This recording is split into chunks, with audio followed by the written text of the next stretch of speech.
आज घरात तुमचा भाई एकटाच बसला होता, कारण सगळेजण गेले ते देवाला, मला एकट्याला सोडून नाही मीच थांबलो होतो. मग सगळ्यात पहिला नीट आलो, खाली खाली सगळे बटन दाबलो की दन दन दन दन लाईट वगैरे चालू केलं, मग टीव्ही वगैरे लावलो, वायफाय वगैरे कनेक्ट करून नीट युट्यूब चालू केलो. की इकडे युट्यूब चालू होते, पण सगळ्यात पहिला जाऊन तोंड वगैरे घेऊन आलो आणि तोंड वगैरे घेऊन झाल्यावरती नीट आलो किचन मध्ये, आणि किचन मध्ये येऊन सगळ्यात पहिला फ्रीज वगैरे फ्रीज मधनं काढलो दूध आणि परत फ्रीज बंद केलो, आणि ज्या आयला आपलं दूध ठेवलो की गॅसवरती गरम होण्यासाठी पद्धतशीर नीट आलो परत आपल्या हॉलमध्ये, आणि हॉलमध्ये येऊन गाणं ऐकत बसलो होतो.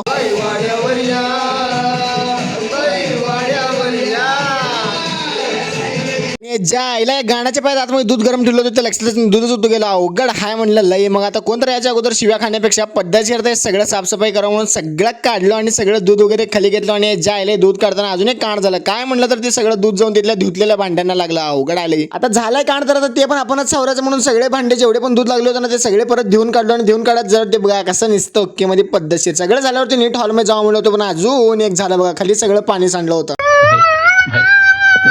काय राहायच्या आईला आजचा दिवस काय बरोबर झाला नाही. जाऊ दे म्हणलं, मग सगळं पाणी वगैरे पुसून घेतलं पद्धतशीर, पुसत झाल्यावरती परत आतमध्ये ज्या कामासाठी आलो ते काम केलं. सगळ्यात पहिला कप घेतलो, त्यामध्ये घातलो साखर आणि डबा परत आतमध्ये ठेवलो, आणि कॉफी वगैरे घेतलो माळगीतनं. मग कॉफी वगैरे घेऊन पद्धतशीर मध्ये पाकिट वगैरे फाडलो लगेच. असं पिरिरी करत करत आपल्या कपामध्ये घातलो कॉफी, आणि सगळ्या गार गार गार गार मिक्स केलो की गरम दूध घालून ते घेऊन आलो नीट आपल्या हॉलमध्ये, आणि हॉलमध्ये येऊन निवांत पीत बसलो बघा गाणे ऐकत. कष्टाचं फळ तर चांगलं भेटलं, पण लईच कष्ट करावं लागलं. जाऊ दे सोडा, मी काय कष्ट करत राहतो. तुम्ही पण आता व्लॉग आवडला असेल तर लाईक फॉलो तर नक्की करा.